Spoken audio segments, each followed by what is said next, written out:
Hey there, YouTube. In less than 4 minutes, I'm going to make a case as to why you should be doing RDLs, why they can benefit you by adding them into your program or your workouts, and let's get right into it. All right. So you see me doing an RDL. It stands for Romanian deadlift, not to be confused with a stiff-legged deadlift where your legs are locked all the way out. There's a slight bend in my knees. Now, why would you want to do an RDL? RDLs are great to make you stronger, and they're going to make you bigger, right? They are a high-intensity compound. They are very similar to the deadlift, but one of the big differences is you don't repeat. So you don't drop the bar and start all the way over. You just go. Like each rep is just continuous. It leads to each rep. So you kind of have a little bit of momentum you can get into. You don't have to use as much energy to break it off the ground as compared to a deadlift. So they can be useful in making your deadlift stronger. They can be a good accessory, but they're also good on their own, right? Like it's about 200 pounds, maybe a little more on that bar right now. And the key is to keep your back flat.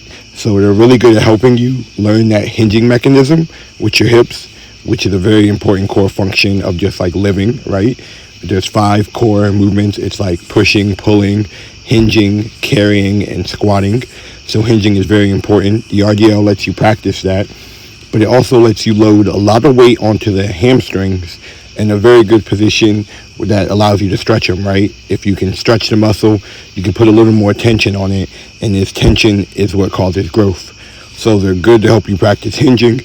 They're good for your hamstrings. They're also good for your core, though. You know, having to hold that flat back, yes, it works your back. It also works the other side, so your abdominal muscles, your oblique muscles, because you have to keep that rigid body. You have to keep rigid form in order to do these correctly.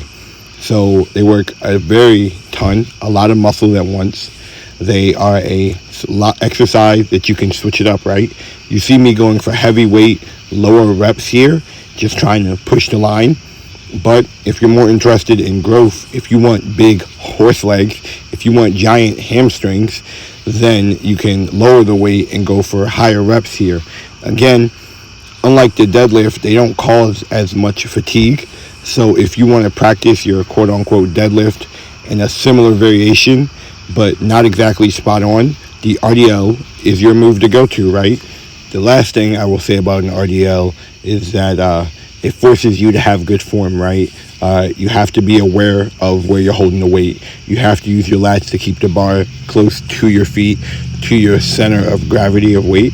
And so it can be really useful for reinforcing good habits. You see me speeding up here.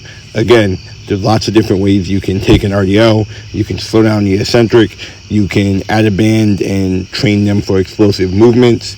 So I hope you guys add these to your program. Hope you see the case for RDLs.